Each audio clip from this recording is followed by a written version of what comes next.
Et na biso que Christ alobaki makambo ekolekate soki na mignon César arrivé te. C'est-à-dire to kende muke na prophétie nde makambo lelo to bikelango. O excusez-moi parce que na ba kende bandele to ana posate to tanga to pe to loba pona mutu to critiquer mutu mais to zo ba réalité pe na makambo yo ezomonana. Ba vidéo o mosala nzambe oyo afingi oyo vraiment basala nzambe boye pesa biso nzela ya komona ke ya solo vraiment bopengwe na bino de voilà ça biso oui c'est très clair parce que makambo na bino oyo eza entre ba famille ezokoma ndenge nini makambo église et comité na cher tala mosala nzambe bato lelo bazoblage na cher ya nzambe na tango ya Moïse makambo ezalaki hôtel ya nzambe c'est-à-dire okoki koblage te. Très bien. Parce que soko blague hôtel ya nzambe eza pratiquement oza maudit directement. Pourquoi? Parce que nzambe bible lobi na bible est exception dit que on se moque pas de Dieu. C'est-à-dire bien aimé nzambe basaka na été. Très bien. So oza na poso sala mamna bino bosana ona ndako bosana onde boleka bolekisa ngote na makambo ya nzambe. Vraiment ba réalité to biki ya lelo mosala nzambe ngina loba que ezana na makambo ya sikate ezana makambo de comment na bible nzambe déjà lobaki parce que pour l'église pour na ko épargner l'église to sala ndenge nini pour na épargner l'église to zo meka ko talisa bato ndenge nini bato ba ko tambola ndenge bato ba ko sala pour que bato ba bikla makambo nzambe solo ko ose critique mususu pour to combiner yango je crois que 1 Jean chapitre 4 le verset 1er. 1 Jean chapitre 4 le verset 1er. 1 Jean chapitre 4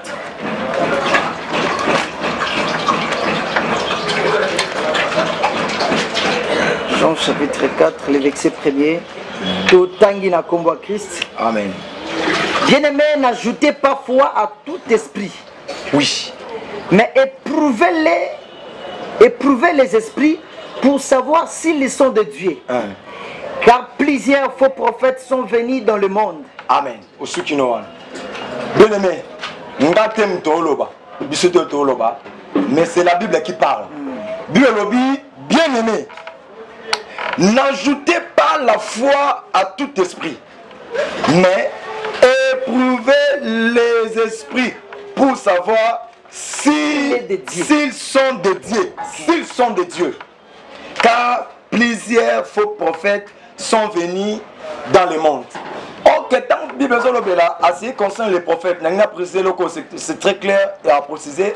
Tant que Bible assez concerne les prophètes, les prophètes, maman, namoni ozana mwana libumu namoni makamno kanga makite le prophète oba communicaka liba na nzambe parce que Bible oba que natango eleki Bible lobi na Jérémie je crois Jérémie 25 je crois Bible lobi que Dieu a envoyé les prophètes le matin biton nzamba tindaki les prophètes le matin ezaki pour que ba enseigner c'est-à-dire mutu nyonso enseignaka liba na nzambe asa prophète siko Belobi, n'ajoutez pas la foi. N'ajoutez pas foi à tout esprit, mais éprouvez-les. C'est-à-dire, n'amagambo to mona. Bien-aimé na conseil pour ajouter qu'on matin. Très bien. Luka o prouvé. Oye ben sono sokin zamba dans la carte.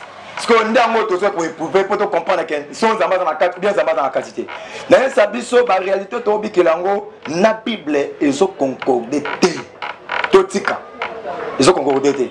C'est-à-dire, Mosel Yanzambe, vraiment, biloko ezaki na ba païen, autre banda yo kanakala, ba païen de, banda ko soana, c'est-à-dire païen au koto bon. Excusez-moi pour la terme, wera azo soana na jibe ou mutukinga na soana, c'est-à-dire et côté pesu na mamazambe.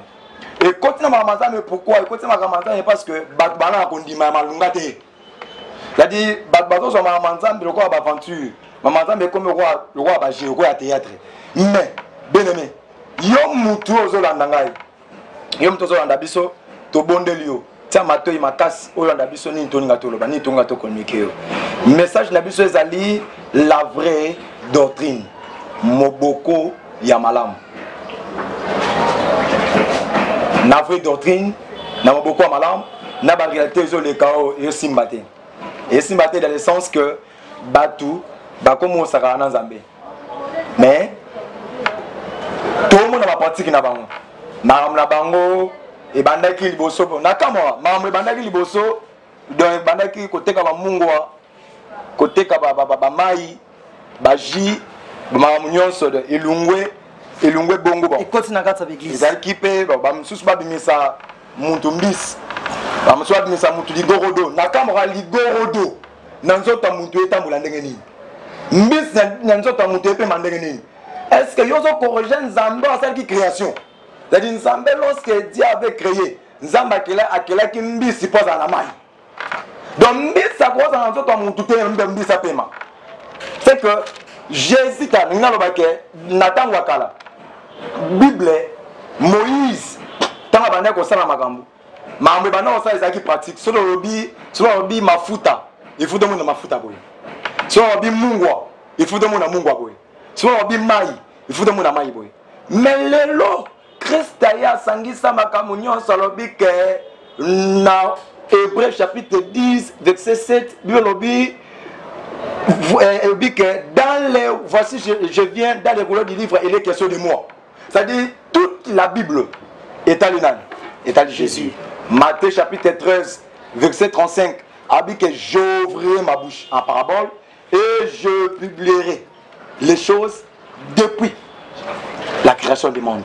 C'est-à-dire, il faut publier Makambo et les cas Kobanda et Bandela Mokeli. C'est-à-dire, hier soir, rassemblant, Nyon, soit Sangi Songo et Latin Sotonaye. Parce que hier soir, Nyon, soit à quoi Golgotha a crucifié en gros. C'est-à-dire, à l'ongo, les pratiques, non, c'est qui en sorte, comme si pratique, c'est qui en sorte, comme Yanine, et comme Yamolimo. C'est-à-dire, les lots, saute au moni maï, saute qui esprit le bimaï. C'est photo le kamaï, en gros, le bini. Sauf que la Bible, c'est une explication bien dans la Bible. Ça dit maï, le Saint-Esprit, selon le livre de Jean chapitre 7, le verset 36 à 37 à 38. Bible Jésus a expliqué fleuve le Saint-Esprit, son esprit. Ça dit sur le maï, maï est la parole, sur le maï, ça dit maï est l'explication belée. C'est ce qui l'esprit obi maï, c'est pour faire fier que maï l'esprit l'obi za maï en zoto parce que maï en zoto il est big santé. C'est pourquoi mon que na ba réalité nyonso ezoleka du fait que batu ba linga pe ko vana lilobate o bozo linga otanga Bible te to benga basali en Nzambe ba na Nzambe mais Bible to otanga te to consulter Bible te ndanga ça va sentir que il faut mutu à considérer la Bible pour comprendre ni non Nzambe alingi pour na biso. Okay. C'est pourquoi moni balongwe na ba mai na ba mungwa na ba mafuta na ba obenis balongwe ba koi na banini et komi bon ba ça ba miracle donc muta ba kufi na été de yobo mai le robomi muta ba toté na cercle no akufite. Okay. Na ebi sana ba ndeko bino bondima ko sana makambo wana suka nango les enfers. Suka maramunyos. Okay. Les enfers. C'est-à-dire bossa la makambo wana te ko ni marango te. C'est-à-dire na bino ba bozo di makambo wana na bato bazo sa sebino makambo wana bino nyonso nzela bino za wapi eza le film.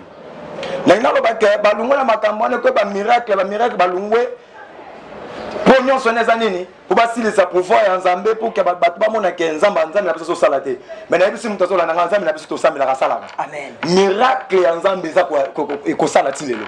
C'est-à-dire balungwe wana ekomi na kofinga pasteur afini pasteur oyo ata yo moko ndeko ozomona ba réalité oyo eza soki to côté c'est-à-dire eza makambo il faut to landa yango nde na obike to landa ndenge Nzambe azomema biso na ebite sono makambo nazoloba soki na oloba ndenge nini soki nazo loba ndenge na papa na yo mosala. OK. Merci l'homme de Dieu. Dans ce pays vraiment une intervention ya Moussala Nzambe Dieu par rapport à ma poigne soit simbia vraiment ça m'a fortifié la carte marche toujours ça là. Bien-aimé dans le Seigneur, nazo croire que bozo landa biso de loin de près Tous en a pour ça que tu comprendre c'est quoi la vraie doctrine. C'est-à-dire la vraie doctrine est Zoya pour na kopesa biso lumière ya makambo ekoti na kata molili. Amen. Parce que les gens tous en a pour ça bika makambo molili te mais tous en a pour ça to bika makambo na pole. Oui, pourquoi? Parce que le Seigneur Jésus-Christ, la Bible déclare que Ayaki pour éclairer ceux qui étaient dans les ténèbres. Amen. Voilà pourquoi le dit dans Jean chapitre 8, le verset 12, Jésus le dit que je suis la lumière du monde. Dans Jean chapitre 9, le verset 3, 4, Bible ont témoigné que Jésus, il est la lumière. Alléluia. C'est-à-dire, du fait que Christ est la lumière, nous croyons que l'église du Seigneur Lélo, mais on a besoin de comprendre c'est quoi la vraie doctrine. La vraie doctrine c'est quoi? La vraie doctrine c'est la parole dans sa totalité. C'est-à-dire l'élo, tous en a ça. Comme il faut, c'est ça la vraie doctrine. Bien aimé, j'aimerais te dire, la vraie doctrine est zalité batte que l'homme a 50 $. La vraie doctrine est zalité faut batte que l'homme a fouta. La vraie doctrine est zalité au continent 4 églises au tiki ma papa libanda ou ma papa est empire. Bien aimé, tu n'as pas compris la vraie doctrine. Amen. Parce que la vraie doctrine est ça pour comprendre c'est quoi la pensée de Dieu dans la Bible. Bien aimé, la Bible déclare que Oyezalaki, Eza Oyeza et puis Eza Oyezala. Mais le Christ est venu simplement pour faire nous révéler ce qui était caché dans le passé en doctrine. Très bien. La ligne a épinglé pendant quelques minutes. Avec un homme de Dieu autour que Simba, vraiment ça m'a fortement béni. Il y a qu'à partager Nabino quelque chose de la part du Seigneur. Un homme de Dieu Simbi avec ce moko la lingango tellement mingi. Bien aimé, il y a qu'à mettre ma cambo en pratique, c'est la vie pour toi. Amen. La première Timothée, le chapitre 4, le verset 1er, mais l'Esprit dit expressément que dans les derniers temps, quelques-uns abandonneront la foi pour s'attacher à des esprits séducteurs et des doctrines des démons. Bien aimé, Makambo Zomona Lelo, la réalité qui se passe aujourd'hui, ce sont des prophéties que Dieu avait déjà prescrites dans sa parole. C'est-à-dire, Eza Makambo Sikate, Soromoni Pasteur Mbi, Fingi, O Marcelo, Eza la réalité qui se passe. Eza Makambo Zambé déjà à Sakola. Quand vous allez tourner, au mon pasteur Denis Les Sazofinga, na TV, ça ce sont des choses qui sont bizarres vis-à-vis de l'éternel. Bien aimé, nous sommes là pour révéler le peuple de Dieu, c'est quoi la pensée de Dieu. Amen. Un homme de Dieu ne peut pas passer dans la télé pour nous pasteur. Oh, mais moi je me pose des questions. Mais comment nous les chrétiens, soi-disant l'église de réveil, excusez-moi pour le terme, mais comment l'église de réveil, un pasteur à l'équipe de la TV a bandit qu'on pasteur, ça c'est l'abomination. Amen. Et ce romoni pasteur n'a eu si sache-le bien qu'il a abandonné la vraie doctrine, c'est-à-dire il est attaché à l'esprit à séduction, esprit également. Amen. Et sache-le bien que si ton pasteur a pengui, même n'ayons pas te poser au pengua. Amen. Oui. Très bien. La Bible déclare que Bakobeta Moboko li bampate l'homme de Dieu. Na simanangonde banani baokima. Bampate bakokima. C'est que quand le diable vient, diable a lukana ko simba mosali nzambe. Po biso ki ya pengui église mobimbe pengui. Bien aimé yo mutozo landa biso. Ozo sambela l'église o le pasteur a commis na niveau banda ko filmer masturbation na télé. Bien aimé sache-le très bien oya ko rater la pamba. C'est-à-dire la vraie doctrine ezoya pour ko éclairer biso la réalité qui se passe dans la télé. Mais l'Esprit dit expressément que dans les derniers temps, quelques-uns abandonneront la foi pour s'attacher à des esprits séducteurs, à des doctrines des démons. Amen. L'Esprit dit expressément. Mais moi je me pose des questions. Quel est cet esprit qui peut dire expressément si ce n'est pas l'esprit de l'Éternel. Amen. Parce que ngana ndimaka que et logo le baga clair, mutua le baga clair n'est que Dieu. Et véritable enseignant, ce n'est que le Saint-Esprit. Et du fait que l'Esprit de Dieu qui parle est très clair, sache-le très bien que la parole de Dieu, du fait que c'est l'inspiration de l'Éternel. Et l'ingo le baka que maloba nzambe, c'est l'esprit vrai qui nous conduit à comprendre la vraie doctrine. Bien aimé dans le Seigneur, naebi a repartagé na bino za tellement ébélé. Mais na lingina ebisayo ndekozo landa biso.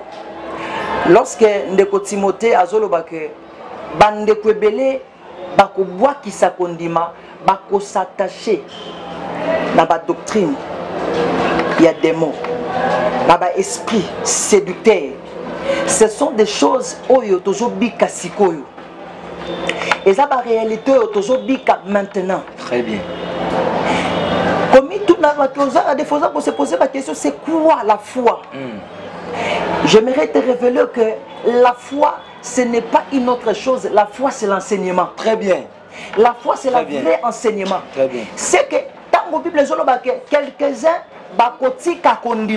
c'est simplement pour te dire que quelques-uns, avec le temps, qui s'en est la vraie enseignement, s'attacher à un miracle, le tout pour.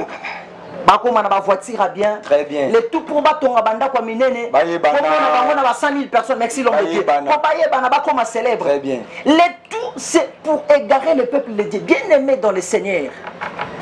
Na bondelio. Yonde Rosolanda Bisso. Tozana posa. Te lobby kuna. On s'est posé la question, mais pourquoi on s'est retrouvé dans Sikoyo? Mais pourquoi les lots Nazaboye? Bien aimé, c'est le temps, il y a qu'à profiter, il y a qu'à bika grâce à Nzambé ainsi que le beau Nzambé. Je crois que l'enseignement, il y a vraie doctrine, et je simplement pour soutenir la foi des saints, la foi de l'Église. Zambalola à permettre que communication, to partage toujours ça nabiso et communiquer une vie même Nesika Bozali. Bon. Bien aimé, toujours loba que la vraie doctrine, il faut et sungabiso, tout ça la découverte, il y a vérité de la Bible. Bien même a commis en Zambé, la Bible déclare que la parole de Dieu sont esprit et vie. Pour que Maloban Zambé ait à la vie, il a fallu que la parole de Dieu ait à la bien expliquer, ait à la bien étaler. C'est-à-dire dans la vraie doctrine, tout ça pose tout ça la découverte de certaines réalités. Bien aimé, toi je vais écrire pour permettre Bissoto avancer. Dans Matthieu chapitre 10. Le verset 7. Toujours Matthieu chapitre 10, le verset 7. Et ça pour découvrir vraie doctrine. Et puis par rapport à certaines réalités, découvrir. Très bien, très bien. Jésus-Christ a sorti dans les disciples dans Matthieu chapitre 10, le verset 7.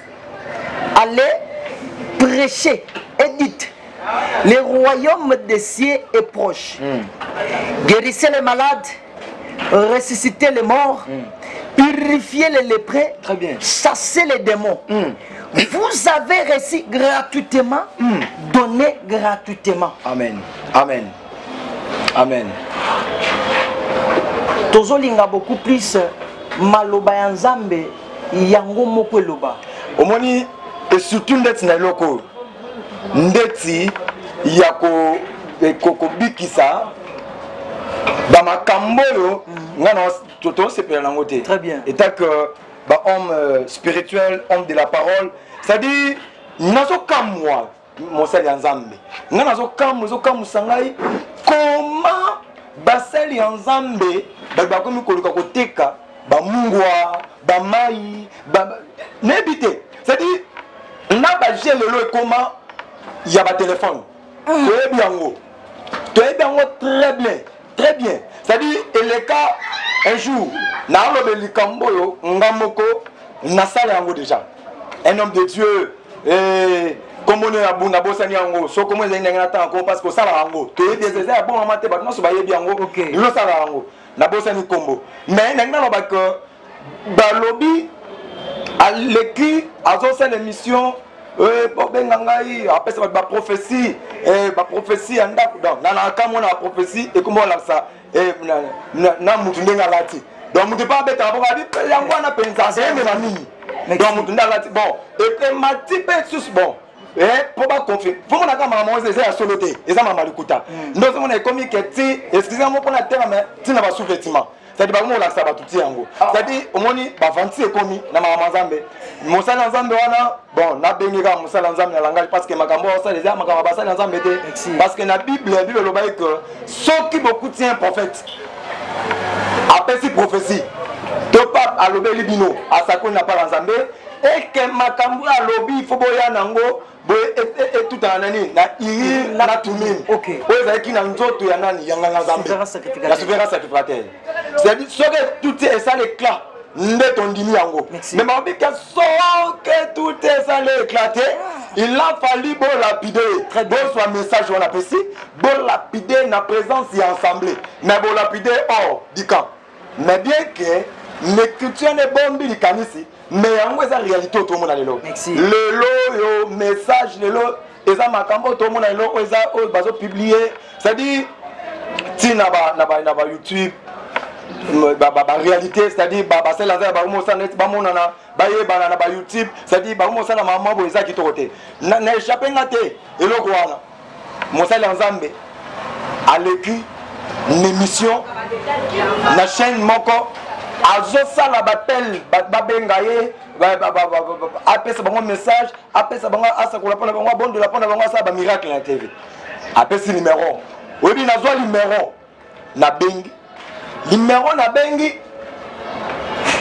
et le kate na bité peut-être ndenge ba correspondant ba télé ba kota peut-être sur les katina c'est la moitié na zelita ezo le kakate parce que yebi sangai ezami petit lelo numéro na benga et le karaté mais le quelque jour ne kokutana ndeko moko azabe la kuna ndeko aza kuna tala commande wangu yengai ndeko azabe la nakutana prophète mon ce prophète malela nakutana apesa ngani maona bi mosala nzambe pesa ngani meona yo mosala nzambe pesa ngani ke o te musa numéro na ngai sona bengio moyena pesa ngo za te pona bima po meona ngai za masqué. Oh, je dis, mais on est masqué de l'ennemi. On est masqué parce que il y a un prophète mort boy. To solo anaye, yena benga zadi ngande kana benga kai. Zadi mutu muso a benga azui. Ba pesa ba tu ba kenya so ba su ma mero, ba pesa ma mero ba maskango. C'est ba pesa ma mero na ba to yo ka benga moza ba tunga bango. Zadi eza mutu muso te. Yo so benga le kate. So makamona binota libote nzambe tango zo mona ngo e se pela pe obi keze nzambe. To beti na maboko po bango ne ba bani ma manzam.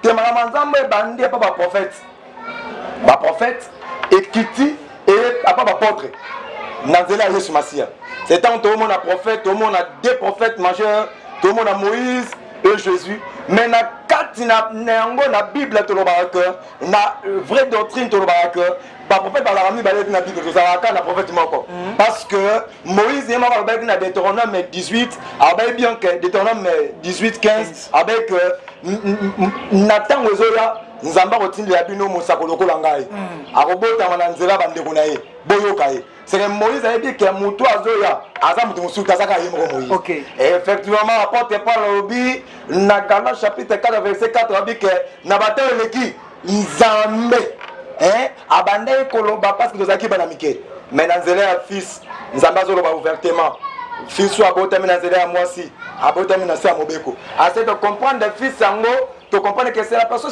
Seigneur Jésus-Christ il y a un véritable fils ou abotami lelo il y a un véritable prophète dans la Bible tu as un prophète de moko tu as un prophète mibaleke mais c'est quoi na prophète na kati ya Bible c'est-à-dire makambo yo to moni yango te et pas Yesu Masia to moni yango ta pa Moïse basakoli baleki bantoma baleki to moni yango te parce que tant to moni yango pa na yo eza c'est que eza mama nzambe te ebimi bana mama nzambe Montazo teka oui.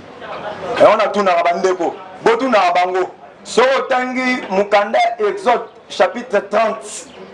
Okiti kuna nzamba pesa instruction à ce qui concerne l'huile d'onction. Après cette instruction na ngwa loba ke huile d'onction eza pona Arona na bana naye. Baba ko lo mutu bosute. Très bien. Yo mutu batika ko yo to na bango tebe sa bango ke huile eza pona Arona na bana naye. Cette huile d'onction basala ki pour faire pour la Arona. Baba ko na bana na ya mo pa ko la Arona. Et vous pas pour na nous tempelo ya Nzambe. C'est depuis pas pour la sanctuaire na ben style pesa na kati ya sanctuaire. Nakata mungombo na lingala to ba mungombo c'est-à-dire et ben ko ça huile d'onction papa banot mais sauter na plan ya huile d'onction ba mire c'est-à-dire nzamba tia ba na ba parfum nyon se fait quoi pour huile d'onction ce qui bien aimé na ça biso que pe parfait yango pour préciser to pe huile d'onction et ça m'a pas mutu musuté huile d'onction et ça m'a pas Moïse c'est Moïse ne mutasala ki huile d'onction parce que le long Bible et on va te faire huile d'olive ça m'a pas païen. OK. D'ailleurs mutumo ba ça huile d'olive. Formule na on formule to éviter so total la formule na Bible mire zate. Total boy si col biso ton di maba to bete on maboko to bete on ka maboko. To bete on maboko po za malam. Ozomona tala na sunga ndeko moko e amabe makasi. Bino ba sanza bo sa makambo boy ba ko e amabe makasi. Mama Nzambe eza makambo te o lelo ba komi ça c'est pas aventure avant que tu as un prophète tu commences à big prophète ngana kamora tu commences na ba général nan évêque général na beto na l'occasion de jeunesse pour les années évêque général azate mais qu'on a foutu tango tu comme évêque général et outil wapi beaucoup tu as un évêque général big prophète beaucoup tu as il a fallu $100, ça $50. Mais mon sang dans un autre écriture et contribution à ma cambo.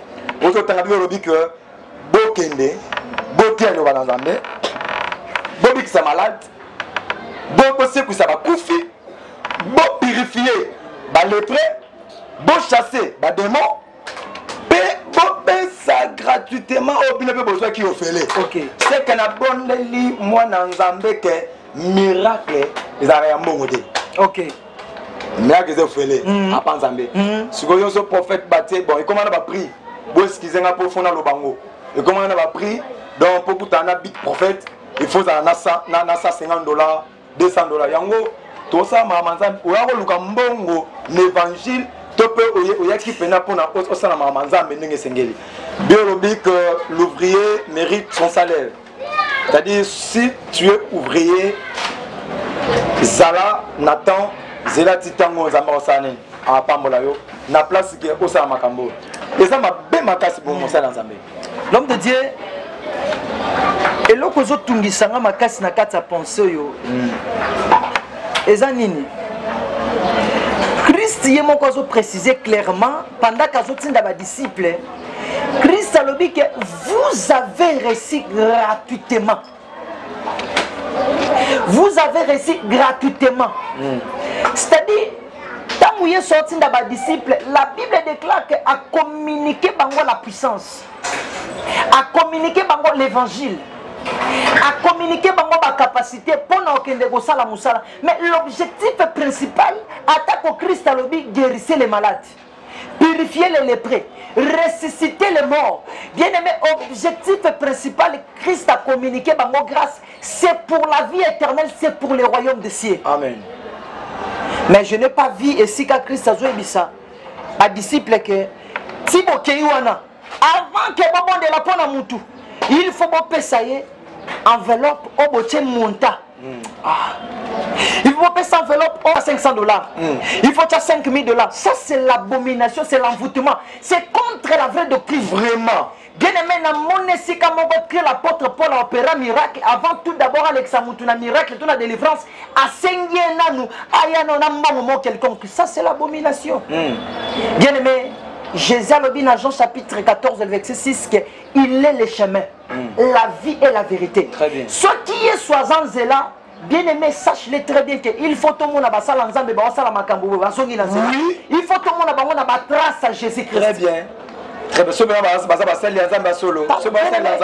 Pour que Lazare azonga na bon moi, Christ azala na posatia et pas martyr, pesanga huile d'olive ça. Huile d'olive véritable, le Christ lui-même sait bien que c'est le Saint-Esprit. Amen.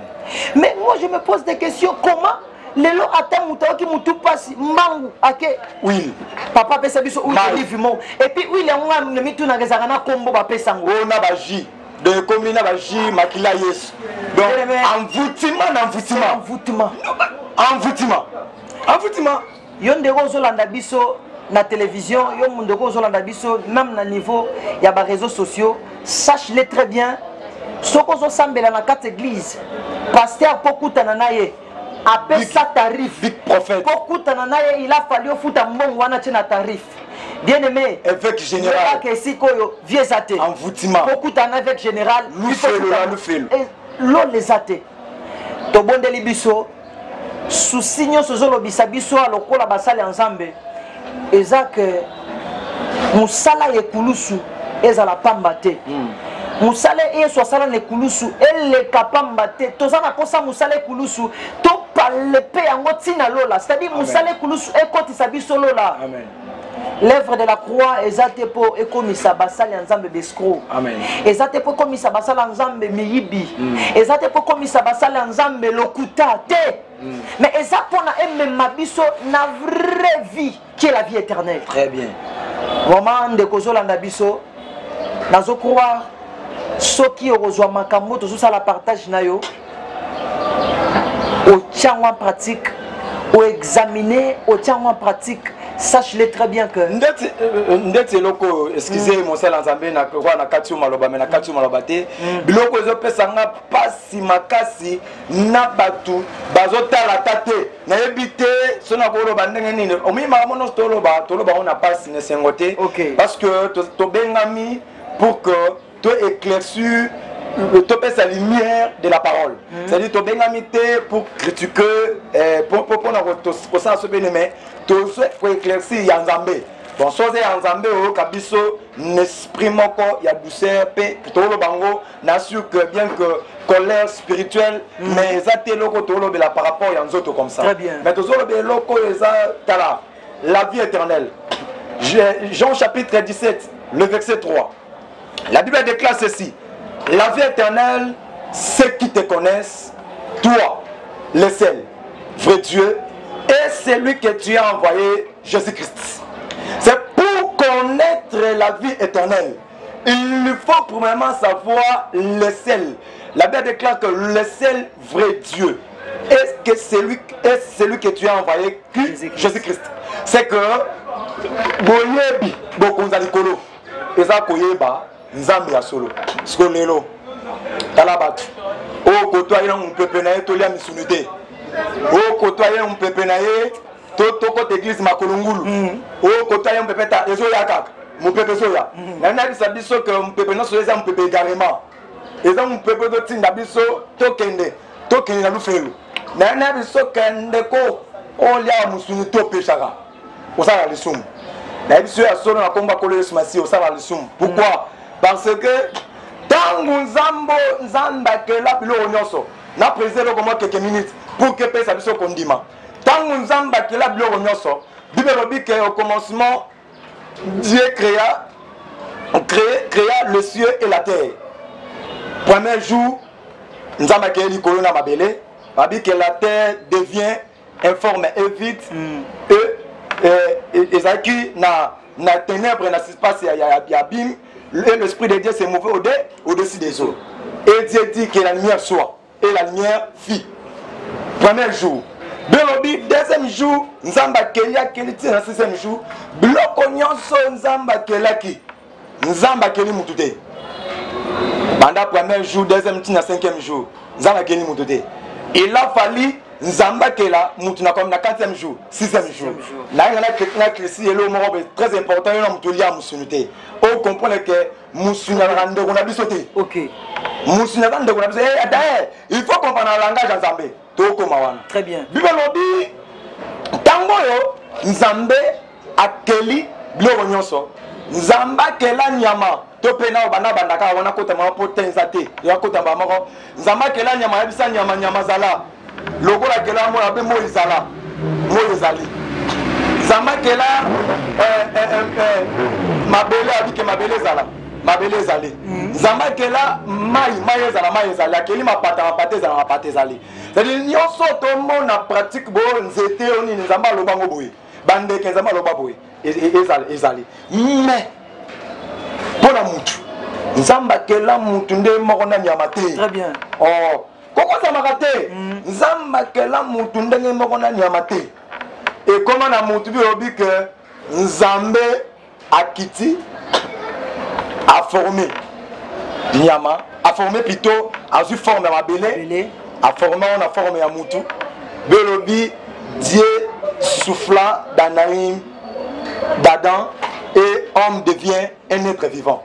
C'est-à-dire koloba nyamazali nakosala, c'est-à-dire nzamba sali service. C'est pourquoi notre frère Paul azoloba na Hébreu chapitre 1 le verset 7 je crois bizoloba que nzambe ayebisi ba ange na ba créature nyonso akela abi que mutu moko tabe nga papa penga pe na otika obengi mwana te parce que na boti ata mutu te malobi que parce que na boti mutu moko ya sika na mukili, c'est-à-dire a établi mutu ya sika o ya sali na flamme de feu. Vous savez mutu nzamba forma mutu na flamme de feu mais nyama forma na flamme de feu te, c'est-à-dire capacité o nzamba pese pa mutu. C'est pourquoi tant mutu abimi mutu comme un être vivant mutu aussi capacité parce que Dieu avait dit que créer l'homme en notre image selon notre ressemblance. C'est-à-dire mutu a la ressemblance en Zambé. Très bien. Mais nzamba a été habité que la nyama la ressemblance na biso. On se comprend. C'est-à-dire que la nyama ressemblance na biso taba créer l'homme. Tant que li mutu ndatinda nyama ya pa mutu mutapesa nyama kombo. Apesa nyama kombo. C'est-à-dire mutu azana supériorité ikola mutu. Siko yo lelo. Oye lelo bisi biso bitolia nyama te po nyama azande mona biso. Po nyama azana makila. Oye pour la rasco makila ya nyama za makila nene. Parce que na Bible c'est on le petit qui bezo benga makila za galam. C'est que makila ya nyama za lam. Hein? C'est bien aimé. Kopé musabato te. C'est-à-dire biloko yo, eza biloko yo. Eza mabe makas. Vraiment eza biloko il faut pour bana nzambe bayeba yango bayeba kotika ba pratique nde mosala za to loba yo muto sambelaka na l'église oboye ba pasteur impudique ba pasteur oyo bazo publier makambo na bango ba nyonso ba mona pona ko finisa lo bana nzambe ta ba païen belé ba komi ote ya païen okende bo sa évangélisation ata ba pasteur ta omoni bozo finisa lo bana nzambe soki ya solo bozali basali ya nzambe liloba oyo tope makambo to yebisi biso ekote ya na yo mosala nzambe na bana nzambe mwana nzambe ozo bika na église ya boye bien aimé luka repentance c'est repentir pa nzambe pour que nzambe ayoko atama moi makambo tozoloba biso te tozoloba ngo eza pona lelo te eza pona lobi pe na libela na su que e mosala nzambe nyonso ezali oyo sengaki toloba makambo ezebele ya koloba. Mais le temps, ils sala biso défaut. Mais vu que tu reçois temps et belé à construire makamususu et belé à koleka. Vraiment na makambo zo sala biso ezo c'est plus ça. Vraiment nous embêter parce que biso ça va défendre, il y a écriture, nous avons établi biso pour que toi éclaircir les beautés dans Zambé. Notre rôle les abonnés. Et en gros tout ça là, il faut toi éclaircir les beautés dans Zambé. Oui. Merci l'homme de Dieu. Nazo croire monde ya média et ça monde ya minute bien aimé yon de ko 8 ans Rolanda biso to yon de ko Zolanda biso na lingina pesa biso conseil ya koloba ke nyonso yo tozo zwa temps ko partager na bino c'est juste pour nous talisa sabino souci au tozana ngo pour l'accord de Christ. Oui, merci. Parce que Nzambe a établi le ministère dans l'église et ça poto luka perfection de l'église. Oui. Et ça pour que l'église ait en attachité et c'est pour que l'église ait en ridité Et ça pour que l'église ezalana rien ni de semblable. C'est-à-dire l'isumu ezalana na catégorie. C'est-à-dire l'église du Seigneur et koki kozalana uniforme mokona mokilité. Amen. Makamoto kuti na mokilité ozana posa to kuta na kati église du Seigneur te. Parce que notre Dieu que nous prions, c'est un Dieu qui est saint. Amen. C'est que l'église du Seigneur, c'est le lieu très saint véritable. Bien aimé, à tout moment, la salité, nous serons toujours là pour nous évacuer. Très bien. Avant que Yonangato hérité même Jésus a pensé qu'on a dans le temple le temps côté alors que eza maison il y a Nzambe eza ndaku ya le samba ma maison c'est une maison de prière. C'est une maison il y a ça aventure. OK. Donc ndaku Nzambe eza ndaku moko eza essentiel. Bien aimé na bondeli biso ozande kolandi biso ozande kolanda biso joatan ya ko vérifier les écritures. Et puis eloko sala lelo ba santu belé bazala séduit parce que lelo ba santu ba olinga maloba Nzambe te. Na exoté yo linga maloba Nzambe linga la parole du Seigneur. Soko zaka na Bible te somba Bible soit katan ko méditer ba ko séduire yo te ba obanda ko sa yo te et puis à la fin nazo croire que ozala moto sengo. Amen. Donc pour nous rejoindre biso nazo croire na ba saison prochaine na ba comment dirais-je na ba émission Zolanda nazo croire que tu reçois temps ya ko décortiquer certaines choses pour permettre bino bo atteindre enfin que bobika esclavagisme enfin que vous allez retenir la puissance sur les accords c'est lancé dans mokilité. Bien aimé dans le Seigneur bino bat besoin qui temps yako landa biso a des fois bon ko mituna mais poto zo basala Nzambe to ko sa ndenge nini toza wana pour numéro de contact enfin que vous contactez biso sur lingo benga biso na plus 243 85 00 455 81 plus 243 85 00 455 81. Bien aimé dans le Seigneur, na droite sinanga na za musala Nzambe papa Dieu na habité mot de la fin au peut s'appeler numéro na bino enfin que muto on a pour ça contacter bino ko benga bino des fois pour besoin temps au solo na. Oui merci maloba ya suki ezaka que sous ces allées ezaka que ba na Nzambe ba comprendre la vraie doctrine. Mamboze belé aloba. Mamboze belé aloba. Vraiment tala. Mamboze belé aloba. Mais Nzambe asunga biso to kutana to remeke pe ko loba makamboze belé vraiment ezoleka na ba réseaux sociaux na ba télévision na ba nini ba vidéo ba nini ba bloko na nyonso wana ils ont touché penza corps du Christ mais on dit que ils ont touché l'église locale. Attention, corps du Christ, ils ont touché Tinabuzoba. Très bien. Corps du Christ de Simaraté. Et le Robino Bosalo. C'est-à-dire, ils ont touché l'église locale pour que tous à la bisonion sur le cola n'engemoko. Maintenant, on dit que ils ont abattu mon sous Simami, na puissance en Zambé, bazan n'engemokoté, Zamba Sunga Biso. Vraiment, il y a Koloba Mingi, Ezali, Menasima, Nde to ko Lukempe, Kolobebele. Numéro d'Abisso Ezali plus 243 89 75 68 364 plus 243 89 75 68 600 300 plutôt 364. Ezali numéro d'Abisso soko contacter au kozwa biso moko ezali lukutate ezali oko ya mamutu musuto ya mabiso moko penza pour que tout sur l'anabiso makamboze belé. Que Dieu vous bénisse. Amen.